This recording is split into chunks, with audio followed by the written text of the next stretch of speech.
Muy buenos días, que ya les estemos esperando desde hace un rato, pero imagino que han aprovechado... ¿Cómo suena esto? Imagino que han aprovechado para ir viendo ya un poco el tipo de exposición de que se trata. Yo, como esto es una exposición de cómic, como es una exposición de historieta, a mí me gusta más historieta que cómic, ¿verdad? Pues me gustaría contarles una historieta, que es lo que corresponde. Después le pasaré la palabra a Elvira Marco, que es la directora de ACE, de la Agencia Cultural Española, que digo ya, así voy empezando ya con las presentaciones, que se unió entusiásticamente a la idea. Es una coproducción con ellos, esperamos moverla un poco por todas partes, pero ha sido una aportación necesaria para el círculo, generosa y decidida. Es curioso, una cosa que hemos descubierto Pachi Lanceros y yo a lo largo de estos 2 años que llevamos trabajando. Me gusta decirlo de los 2 años porque no es una idea que haya surgido a partir de la muerte de Víctor Mora, al que entrevistamos y con el que estuvimos hace un año ya, año y medio casi, ¿no?, en junio, sino que, bueno, hemos ido descubriendo un montón de gente que también había leído, que también se había formado, entre comillas, pero yo creo que hay que decirlo en serio, formado con el Capitán Trueno. Es el caso de ACE. Yo no sé si Elvira Marco mismo leía el Capitán Trueno, probablemente sí, con sus hermanos, o se lo quitaba a los hermanos. En esa época todavía recuerdo que las chicas tenían tebeos separados. Había aquello de Mujercitas y aquellas cosas tremendas y tal, pero yo creo que había muchas chicas que el Capitán Trueno les gustaba un poco más. Bueno, voy entonces a decir después de los agradecimientos, luego le daré la palabra a Elvira Marco y luego incluso dejaré hablar al comisario. El comisario, como saben, es profesor de Filosofía Política en la Universidad de Deusto. Tiene un par de libros sobre cuestiones de leyenda. Aparte de otros muchos libros, tiene sobre cuestiones legendarias, ¿no? El destino de los dioses, por ejemplo, en Trota, y no recuerdo el otro título.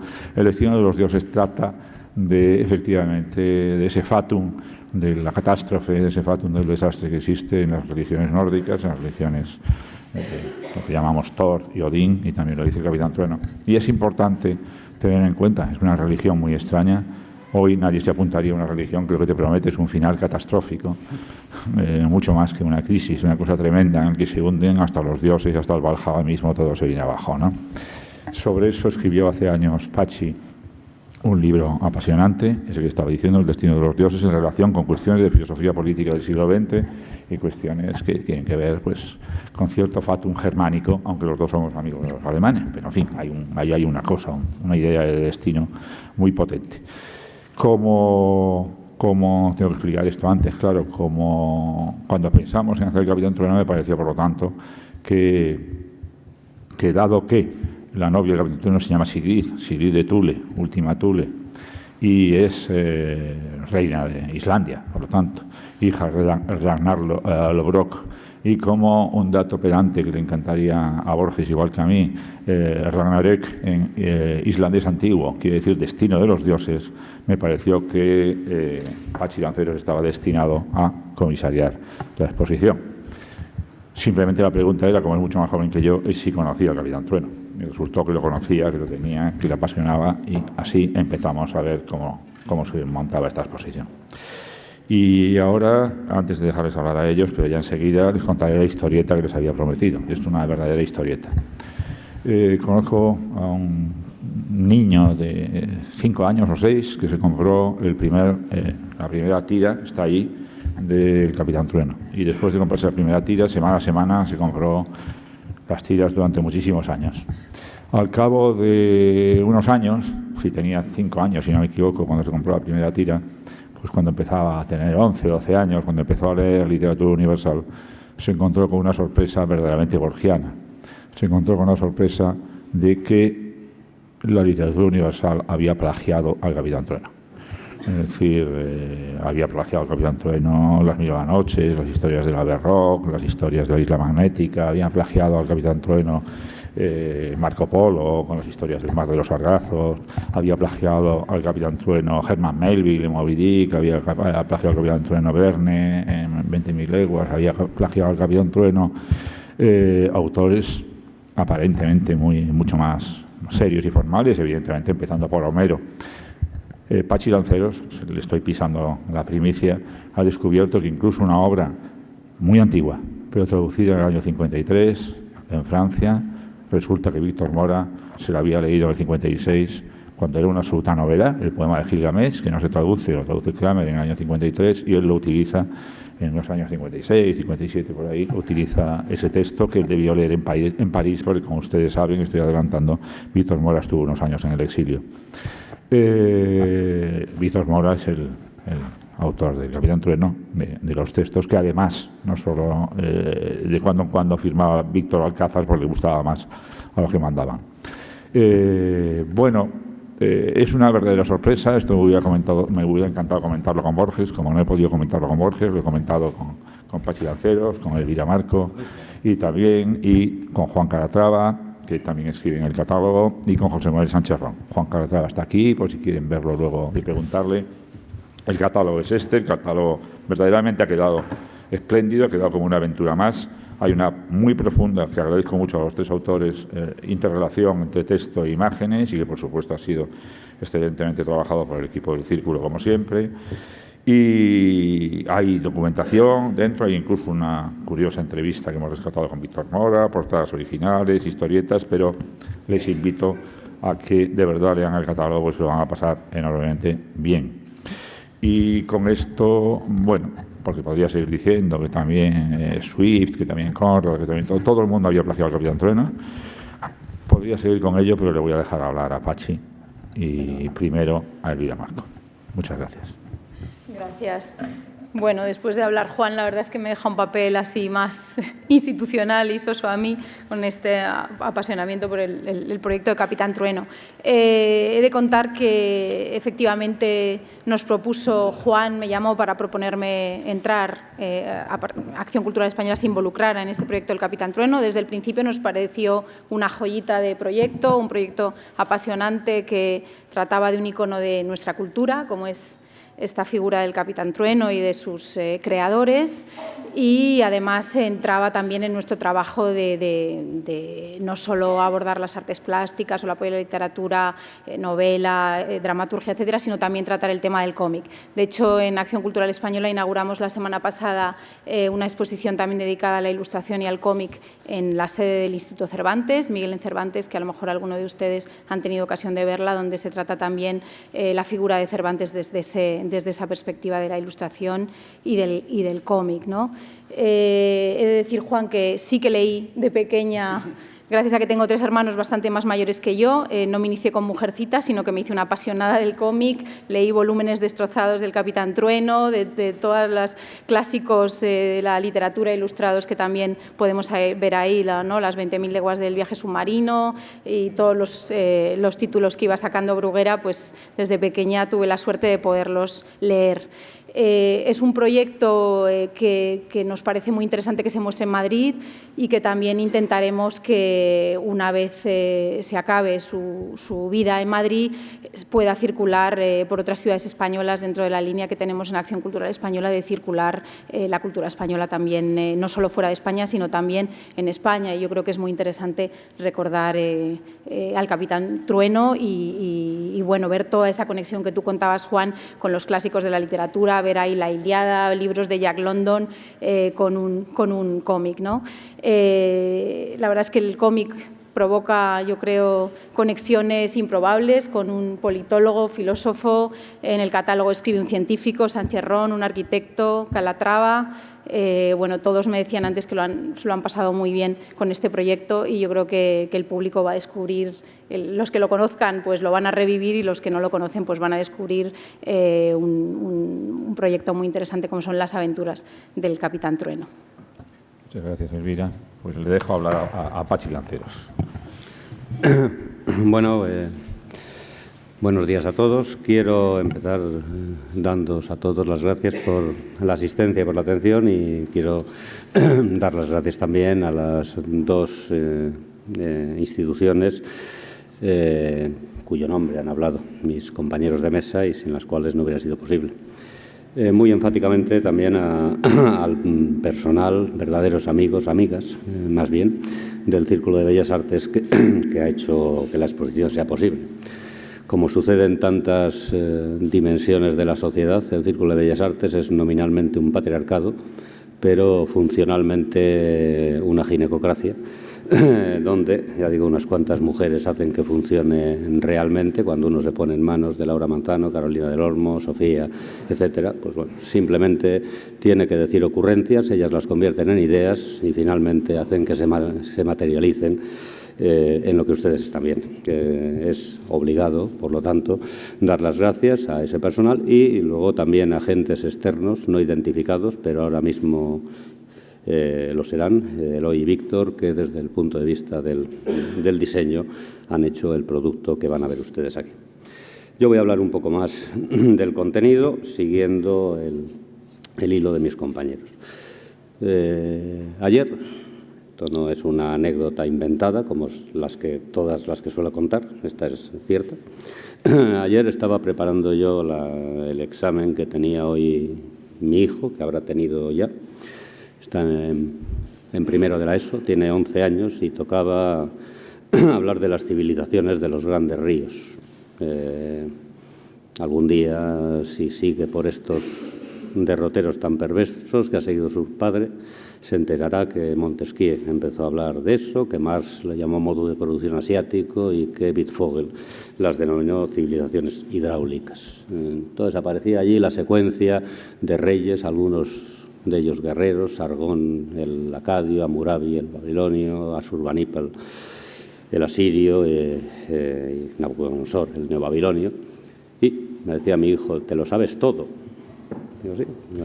Digo, tú te lo sabes porque estás estudiando, pero es que yo me lo sé porque he estado allí. Me quedaba mirando, sabe que su padre es un poco imbécil. Digo, he estado allí porque yo, acompañado del Capitán Trueno, de Jabato, del Corsario de Hierro, he recorrido muchísimos ámbitos. Estaba allí, yo he estado en la civilización hitita, he estado a una temprana edad en la que yo, como él, pues todavía poco a poco tendría que ir peleándome con las civilizaciones de los grandes ríos, con los grandes imperios de dominación, aprenderme nombres a veces esquivos como Nabucodonosor, que le costaba, y ubicarlo en un determinado imperio, en un determinado ámbito. Pero es que el cómic, al menos durante un tiempo, fue el vehículo que acompañó a un tiempo, y un tiempo que ahora veo largo, como decía Juan Barja. Los niños que a los 5 años, en el 56, empezaron a comprar el Capitán Trueno, fueron sucedidos por los niños que después nos incorporamos a las reediciones del Capitán Trueno. Yo no soy de la generación de los primeros cuadernillos apaisados, esos fascinantes cuadernillos apaisados que descubrí muy tarde. Yo soy de la generación de Trueno Color. Obviamente yo pensaba que estaba leyendo una edición original, pensaba que estaba leyendo lo que se estaba editando en ese momento. Solo mucho más tarde me enteré de que aquellos en formato vertical eran la reedición, no siempre fiel, de aquellos primeros magníficos dibujos. Pero digo que el cómic a muchas generaciones de niños de 63 y de 54 años nos dieron la oportunidad de estar allí, de compartir con unos héroes muy bien trazados, muy bien diseñados, como voy a señalar después, no con héroes solitarios, sino con un grupo, un sistema muy bien concebido.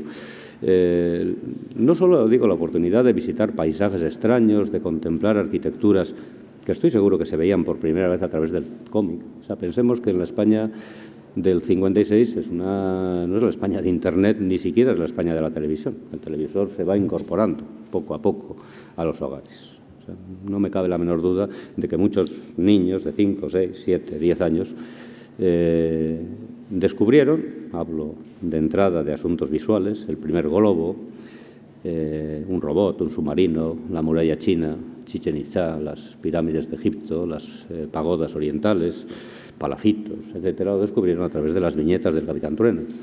Yo sé que mucho más tarde tengo imágenes grabadas del Capitán Trueno como imágenes primeras, ya digo, de acceso, y yo ya soy de la época de la televisión. Me imagino lo que pudo ser eso 10 años antes de mis descubrimientos.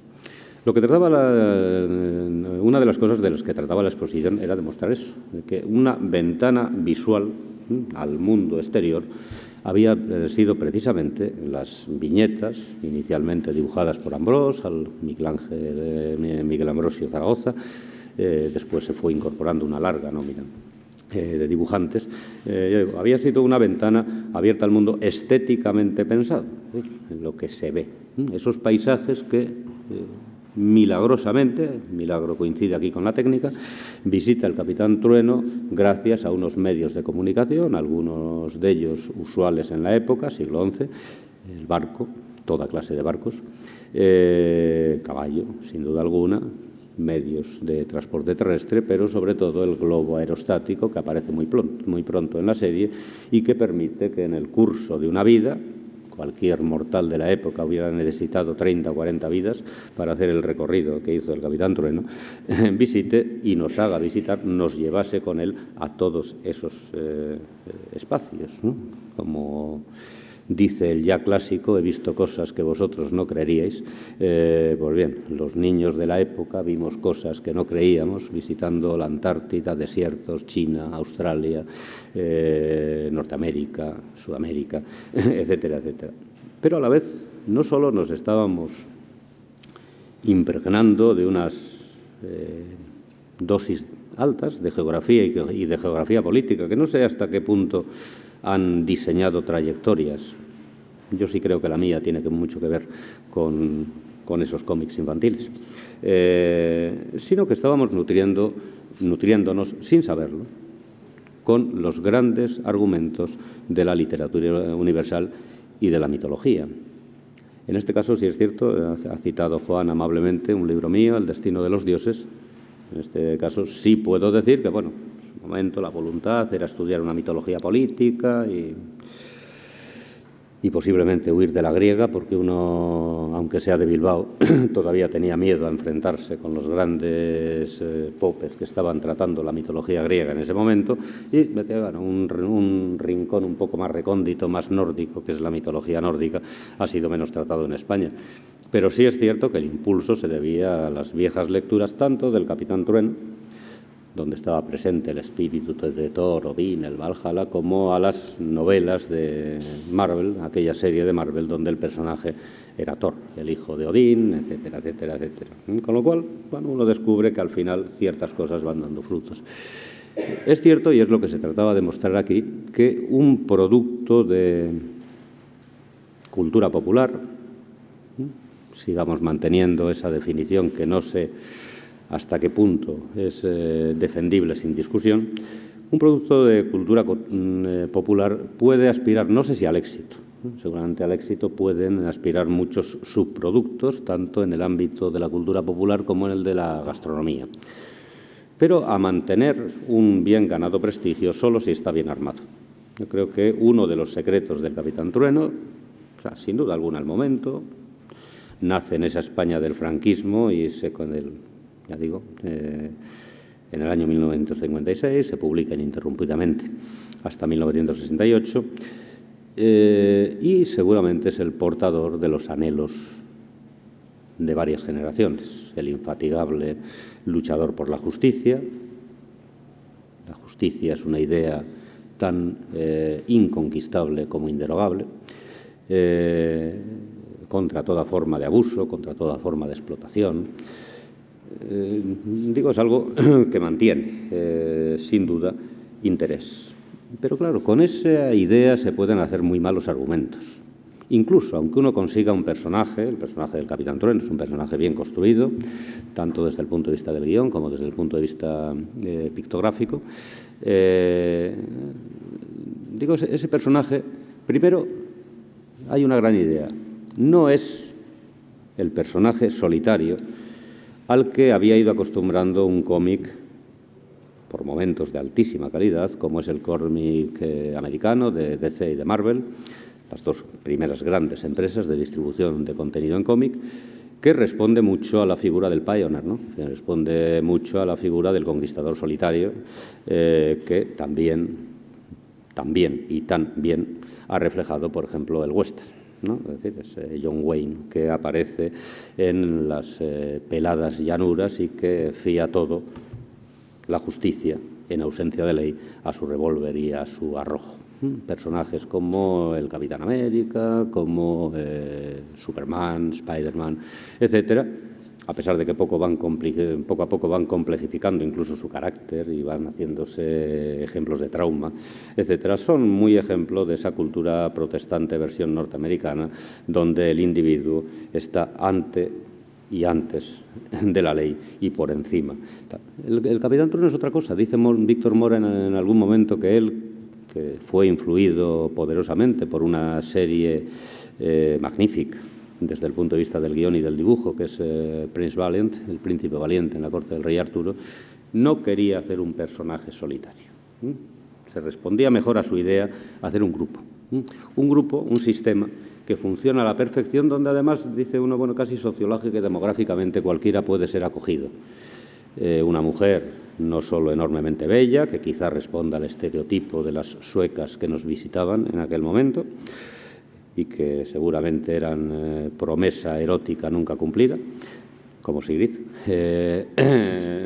sino una mujer con arrojo, con valentía, con inteligencia, con prudencia política, criada por un pirata, lo cual explica su valentía hasta la temeridad, hija de reyes y, por lo tanto, reina por herencia, lo cual explica su formación, ya digo, sabiduría, prudencia, etcétera, etcétera. Y dos personajes que acompañan a Trueno, uno que puede ser el personaje más maduro,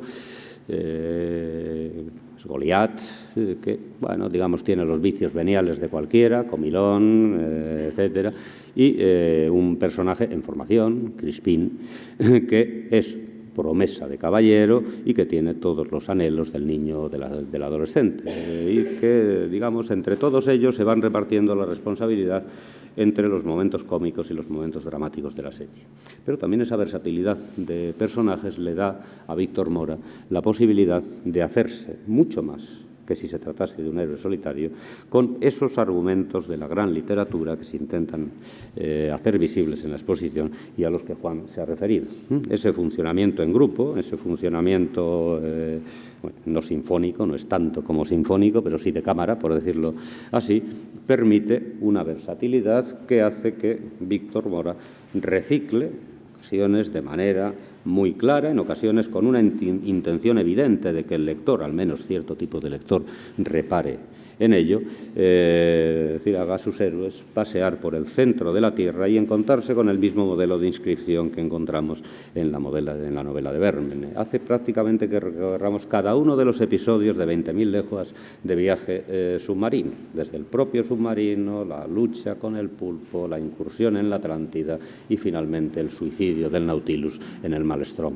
Es decir, cuando uno va descubriendo, como decía Juan, que todo eso lo había leído ya, que cuando se encuentra con Poe, pues bueno, el Maelstrom le inquieta como a cualquiera, pero no es un descubrimiento, porque ya había estado allí, ya había visitado hasta el fondo del Maelstrom con el Capitán Trueno, reproduciendo ante Rem la aventura que tanto impresiona después en el relato de Poe.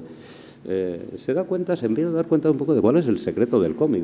Este cómic, si tiene una enorme musculatura, es porque tiene una enorme musculatura narrativa, discursiva, literaria.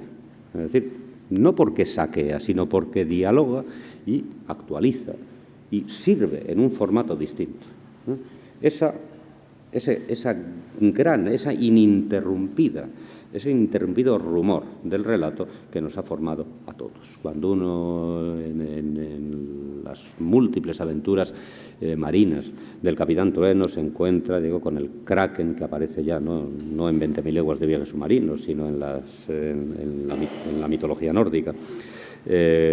Cuando uno se encuentra con la ballena, ¿no? Con esa larga historia de la ballena, esa larga historia literaria de la ballena, desde Jonás hasta Moby Dick, cuando uno recorre los paisajes y los ritos de iniciación que han recorrido todos los héroes, cuando se encuentra incluso con personajes secundarios como el ciego adivino de Tiresias en la tragedia ática, ya en la mitología, que por cierto juega una vez el propio Capitán Trueno ese papel, etcétera, etcétera. Bueno, igual resulta que la novela de aventuras, que la historieta de aventuras es historieta de aventuras que soporta el paso del tiempo y que sigue atrayendo lectores y que cautiva lectores, precisamente porque se inserta allí donde se ha insertado toda gran literatura y porque se convierte como un producto más, si quiere uno igual, de más fácil acceso,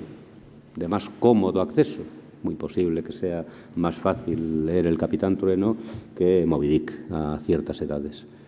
Pero yo diría que es un producto que sigue sobreviviendo al lado de esos grandes clásicos, como otro clásico más en otro formato. El elemento literario, el elemento discursivo, narrativo, cuando digo literario digo leyenda en el más amplio sentido del término, o sea, desde la epopeya de Gilgamesh, y precisamente la búsqueda de la flor de la vida. Empeña 3 veces al Capitán Trueno, se muestra en las vitrinas desde ese momento hasta la literatura prácticamente que es contemporánea a Mora, a Víctor Mora. Toda la gran biblioteca que nos ha formado está presente de una manera u otra en el Capitán Trueno, pero no es menor el impacto visual. O sea, El héroe es un producto literario, pero también es un producto pictórico, es un producto pictográfico. Gracias a eso uno recorre espacios. Cuando uno ve, y cuando yo sigo viendo, cuando me pasa lo mismo que a Juan Calatrava. O sea, la verdad es que pocas veces he trabajado con tanto placer, pocas veces podía decir en casa, leyendo yo El Capitán Trueno, absorto en mi lectura, dejadme, no me molestéis que estoy trabajando. Una coartada que se tiene pocas veces, ¿no? Cuando uno está leyendo a Hegel saben que está trabajando con el sudor de su frente y que eso se debe al último día de la creación y a la maldición de la serpiente. Pero, o sea, que alguien se crea que estás leyendo El Capitán Trueno, riéndote y trabajando, no sé si mi mujer sospecha de mí por otras cosas, pero por eso decía, esta sí que no me la metes, aquí no me la das, no estás trabajando. Pues sí, estoy trabajando y estoy trabajando con una enorme satisfacción, volviendo a visitar los mismos paisajes, volviendo a visitar casi con el mismo entusiasmo, un poco ajado por el tiempo, eso sí, la misma muralla china que me impresionó cuando la vi por primera vez en esas viñetas, etcétera, etcétera. Y lo mismo sucede con los inventos. Claro, cuando aparece el globo, uno tiene una explicación venial de Víctor Mora. Sabemos que el globo apareció mucho más tarde, pero ¿cuántos inventos nos habrán perdido por desatención, etcétera, etcétera, etcétera? Hay un momento en el que uno integra todos esos elementos, que son a la vez de técnica, de ingeniería, de ciencia, etcétera, etcétera, como posibilidades de una evolución de otro relato, que es el relato tecnocientífico del cual hemos sido testigos. Y en ese punto no sorprenden del todo submarinistas ni submarinos, no sorprenden robots y el globo, el quinto personaje de la serie, casi al mismo nivel que los otros 4, se convierte en un entrañable compañero de viaje mucho más que en un instrumento. Eso es lo que se trataba de mostrar aquí. Esa fue la idea que me encomendó Juan Barja, cuando los dos fuimos conscientes. Juan, que es discreto, aunque no lo parezca, no ha contado la historia hasta el final. Cuando los dos fuimos conscientes en una conversación de que recordábamos con absoluta nitidez un episodio del Capitán Trueno que remite a Macbeth de Shakespeare, que sin embargo no existe. Alguien tendría que dibujarlo y el guión nos prestamos a hacerlo Juan Barja y yo tranquilamente. Mi hermano lo recuerda.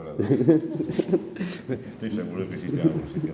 A lo mejor te querían hacer preguntas. Sí, eso iba a decir, que muchas gracias por aguantar el rollete mío y todas las preguntas son bienvenidas.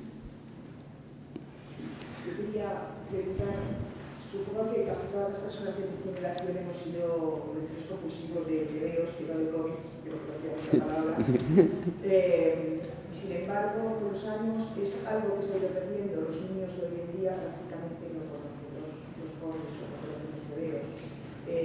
Se encuentran poco y son formatos muy duros para un niño, es decir, son libros gordos con un montón que no invitan a la lectura como podría invitar a lo mejor el típico tebeo pequeñito que era más propio para un niño de, pues eso, 5, 6, 8, 9 años. ¿A qué puede ser debido, o bien el abandono por parte de las editoriales de este tipo de lectura para los niños, o es que realmente no existe un interés colectivo por este tipo de obra? Bueno, yo creo, aquí podemos responder cualquiera de los tres. Bueno, yo creo que se debe en buena parte a la multiplicación de los soportes de difusión. Vamos a ver, el cómic, ahora mismo no hay ningún cómic en España que venda la cantidad de ejemplares que vendía el Capitán Trueno, incluso que vendían las producciones de Ibáñez, Mortadelo y Filemón, ni el propio Ibáñez ahora, cuando edita, ahora mismo que va a editar, o que está editando un nuevo álbum, vende lo que vendía hace unos años. Pero también es cierto que el cómic sigue siendo un formato tremendamente exitoso y consumido, y con productos de altísima calidad, productos en estos, eso iba a decir, productos que en estos momentos alcanzan un estatuto, yo diría que ni siquiera de cultura popular, con todas las reservas que tenga yo a utilizar esa denominación impunemente. Sí es cierto que hay autores de enorme calidad que trabajan en el ámbito del cómic, pero es cómic para adultos, efectivamente, es cómic para jóvenes y adultos. El formato, yo decía antes, cuando en 1956 el cómic se convierte en el gran producto, en el producto estrella de la industria cultural, es un momento en el que no tiene competencia. Es decir, el cine en España está muy mal distribuido. En una nota, una estadística de las salas que había. No había televisión. Entonces, el cómic se convierte incluso en un producto de formación. O sea, yo recuerdo, yo tenía un padrino que era maestro y que a mí me tenía suscrito a dos cómics que publicaba la editorial Magisterio Español, que eran para hijos o familiares de maestros, donde el cómic, que Piñón se titulaba, era un vehículo tanto de entretenimiento como de formación. Claro, ahora mismo diría uno, ¿y dónde queda aquel cómic que se utilizaba? No, queda, es decir, ahora mismo los formatos son otros, los formatos audiovisuales, la televisión, todo el ámbito de Internet, etcétera, etcétera, han hecho que haya habido una reubicación de los soportes, y es cierto que el cómic infantil, el cómic dirigido a niños y jóvenes, haya ido perdiendo presencia pública. Lo que, sin embargo, no es cierto es que no sea capaz de despertar interés. O sea, yo he visto a lo largo de los años que cuando un niño o un joven entra en contacto con el cómic, con aquel cómic, lo cual significa entrar en contacto con el lenguaje del cómic, que es un lenguaje que tiene su lógica, que tiene su interés y que tiene su complicación. Cuando un niño o un joven entra en el lenguaje del cómic, es un lenguaje con el que se familiariza muy pronto, y es un ámbito, una estancia de aventura y digamos, de vivencia cultural que no le resulta en absoluto ajeno. Yo sí creo que yo añadiría, es que de todas maneras yo creo que el asunto no es el cómic en general. Es decir, nosotros hemos elegido, por centrar la cosa, hemos elegido Capitán Trueno por una razón muy específica. Hay muchísimos cómics que no transmiten absolutamente nada de interés. Es decir, el problema no es el medio. El medio hoy está sustituido, muy bien sustituido muchas veces, pues por medios que también son secuenciales, como es secuencial el modo de exponer dentro del TVO, pues que pueden estar desde el móvil a la película, etcétera, etcétera. A fin de cuentas, probablemente el cómic empieza en el 19, lo que llamamos ahora cómic, que no se llamaba así, evidentemente, ni siquiera se inventa en Estados Unidos. Pero eso tiene mucho que ver también con la relación entre fotografía y texto, imagen y texto, etcétera, que luego se da al cine, ¿no? De alguna manera es una secuencia. Es una secuencia. Cuando ves de cualquiera de un gran director, de Eisenstein o de Kurosawa, cuando ves el book que realizan con viñetas para hacer la secuencia, pues se parece a un cómic. Yo, por ejemplo, tengo en casa y es maravilloso el cómic de Ran, de Kurosawa, ¿no? No es un cómic, es el book, es el libro de la exposición. Es una sucesión, porque los hombres pensamos de esa manera. Ahora bien, ¿por qué nos interesaba especialmente el Capitán Trueno? Querría volver ahí. Querría decir, no estamos haciendo una exposición de cómic, estamos haciendo una exposición sobre el Capitán Trueno. Pues porque es infinitamente superior a la inmensa mayoría. Porque ha sido infinitamente importante para este país y porque es superior desde el punto de vista que decía ahora mismo Pachi, desde el punto de vista narrativo. Es decir, hay cómics desde mi punto de vista, o tebeos, como le queremos llamar, narrativos, y tebeos antinarrativos. Los antinarrativos, yo personalmente, es una posición personal, los detesto, y son la inmensa mayoría. Los narrativos los amo enormemente con independencia de su tendencia. Uno es el Capitán Trueno, otro es, por ejemplo, Tintín. Los dos respetan la idea de la narración de aventura, respetan las convenciones, evidentemente. Ahí no hay una trampa horrenda que se debe a Eurípides, me pongo otra vez pesado. Eurípides era muy criticado en su época, aunque es un gran trágico, por una cosa que se llama el Deus ex machina. Cuando había una situación tremenda, una tragedia, y no se sabía cómo arreglarlo, de repente con una máquina bajaba un dios, lo arreglaba todo y aquello quedaba arreglado. Bueno, hay una solución horrendamente mala. Pues esa es la solución malísima de la inmensa mayoría de los cómics malísimos que alimentan muchísimas mentes infantiles y no infantiles. Es decir, esos cómics en los cuales a través de una estúpida poción mágica o a través de una capa o a través de no sé qué, en cualquier momento la narración se puede romper. No hace falta narrar nada, es completamente inútil. Los personajes se convierten en tipos y la narración se desmenuza. El Capitán Trueno es otra cosa. Desde el punto de vista político es evidente que es una de las primeras voces críticas en el interior frente al franquismo. Es inconcebible tener en España, en cualquier otro medio, una viñeta como la que se ve aquí en la página 65, si no me equivoco, la verán en el catálogo, en la que dice, es verdaderamente inconcebible, oyéndolo ayer, es inconcebible todo el Capitán Trueno, pero es inconcebible esta viñeta, o la guerra y la represión, de un modo crítico. Decir esas dos palabras, la guerra y la represión, seguidas en 1962, a mí me parece absolutamente asombroso. Como es asombroso que el Capitán Trueno se pasee con Sigrid por el mundo sin casarse. Cierto que le llamaban a censura todos los meses y Víctor Mora contestaba, es que si los caso se me acaba la historia. ¿Y de qué cómo? Decía, ¿y de qué cómo? Porque no le dejaban hacer otras cosas. Él se convierte en un novelista mucho más tarde, ¿no? En la Escuela de Barcelona. Efectivamente, hay un lado político, pero también en el sentido fuerte. No quiero remitirme solo al problema del antifranquismo evidente del Capitán Trueno. Cada vez que sublevaba a los campesinos y decía levantados contra el tiranuelo, y el tiranuelo siempre era bajito, gordo y calvo. No es solo eso, es mucho más allá. Ahí hemos aprendido una cosa que yo quiero seguir llamando épica. Hoy hay mucha gente que piensa, más o menos desde el principio del siglo XX, que la épica es algo malo, que es algo perverso, que solo consiste en guerras y en matanzas. Pero yo pienso que la mayor parte de nuestra moralidad, y de la moralidad mejor, viene en gran parte de la épica. En la épica se aprende no solamente a matar al enemigo, se aprende a ser solidario con el amigo, a realizar un proyecto común, a no ser traidor, a no engañar, a respetar la palabra. Cuando uno sigue leyendo Homero desde ese punto de vista o algunas otras cosas que evidentemente están llenas de violencia, pero probablemente nosotros estamos más llenos de violencia, por lo menos numéricamente hoy, tal como está el mundo. Pero la mayor parte de lo que sería esa moralidad burguesa en la que vivimos a partir de Kant está ahí. El valor de la palabra dada, el valor del no traicionar, el valor de respetar, y eso es fundamental. Y el Capitán Trueno es el gran héroe épico. No conozco ningún otro, absolutamente ningún otro, ni en España ni fuera de España, que haya recorrido la totalidad de la aventura épica de la humanidad en Occidente y en Oriente. Así empieza desde el Gilgamesh, y luego la Odisea, y luego está Platón, la Atlántida, y llegamos ahora. La totalidad de nuestra épica, que es como decir, en otro idioma, claro, la totalidad de nuestra narración, de la narración de lo que somos y de lo que queremos ser y de lo que queremos seguir defendiendo.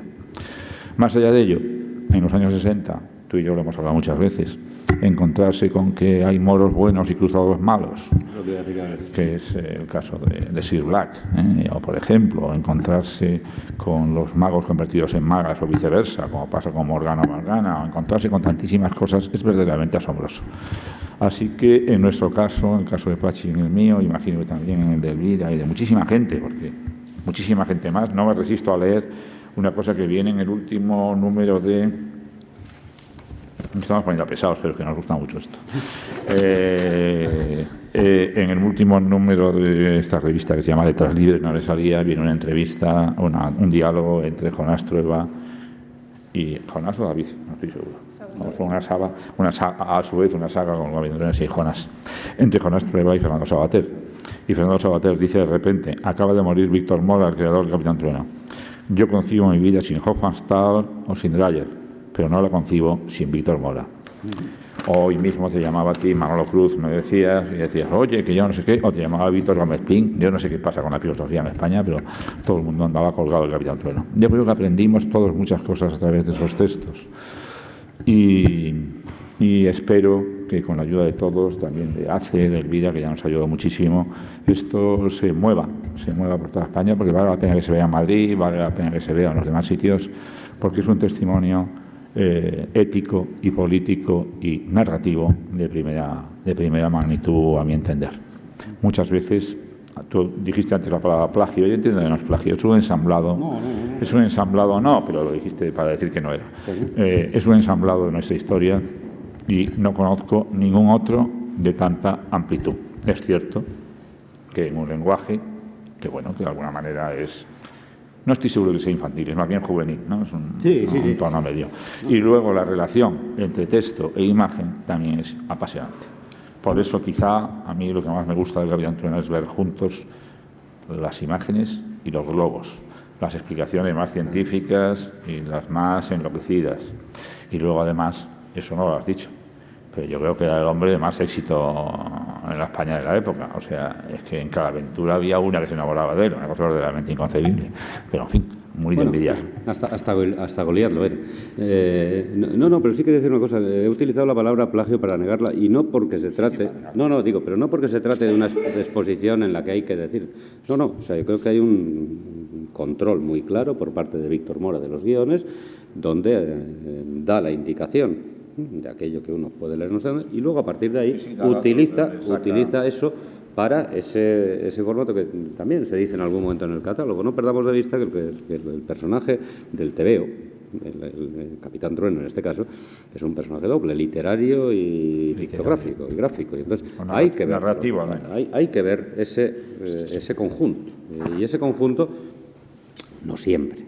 Ahí tenemos delante de la imagen del Capitán Trueno leyendo, tenemos las dos colecciones de las ediciones originales prestadas por José Antonio Ortega Anguiano, aquí presente. Claro, no se puede pretender que en todos y cada uno de los números se mantenga la misma tensión y la misma calidad. No todos los dibujantes son de la misma calidad, no todos los guiones son de la misma calidad, pero sí es cierto es que el producto narrativo y gráfico, pictográfico, que por momentos consigue, es uno de los más altos de la historia del cómic, y aquí ya no digo de la historia del cómic español, y por lo tanto uno de los productos culturales de primera calidad que uno puede poner al lado de la literatura, del cine, etcétera, etcétera. Sí, es que yo quisiera también añadir ahí, bueno, dar las gracias de nuevo, no solamente a ACE, sino a ti, a Juan Calatrava, por la parte que hace de los lugares, los espacios, las arquitecturas, a José Manuel Sánchez Ron, que es el que hace el trabajo sobre los inventos. ¿Pero por qué razón? No solo porque hayan hecho un trabajo excepcional, hay una razón más de fondo, y es que yo creo que el Capitán Trueno había que analizarlo también así, había que analizarlo como Freddy Jameson, por ejemplo, un pensador como Jameson está haciendo en Estados Unidos con las series de televisión, o como un pensador como Slavoj Žižek está haciendo con el cine de Hollywood o con cierta narrativa popular. Cuando se habla de narrativa popular también es compleja, pero es narrativa. Y ahora ya diré una barbaridad y les dejo de nuevo presentar, pero voy a decir la barbaridad que me estoy guardando todo el tiempo. La obra de narrativa más literaria, más importante que se haya hecho en España entre 1939 y 1960 es El Capitán Trueno, muy por encima de todos los literatos que luego han ido a las academias, enormemente por encima. Y por supuesto que dice, a pesar de utilizar una novela histórica, no podía utilizar otro formato, aún utilizando una novela histórica, trazo de la novela. Yo creo que es el mayor producto narrativo, y el mayor producto literario. No es una novela, claro que no, es lo que es. Pero habría muchísimas más preguntas, quizá. A mí ya me lo había dicho, parece que arriesga mucho con esa enfática y temperamental andanada, como siempre, pero digo que para llevarle la contraria habría que discutir mucho.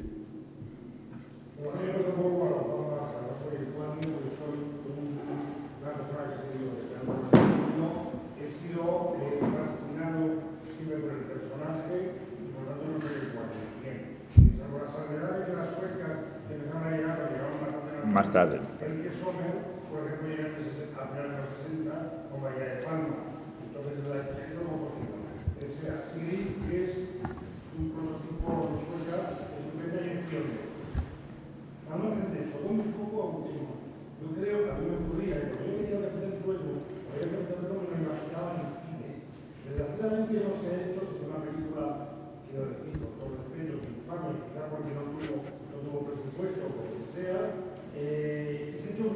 por eso. Luego, lo que yo quiero, se ha hecho muy poco, se ha llevado muy poco al cine, sin embargo, ha tenido influencia en muchas cosas. Yo cuando veo, por ejemplo, a Águila Roja, pues estoy pensando en el Capitán Trueno, es objetivamente un enemigo del Capitán Trueno.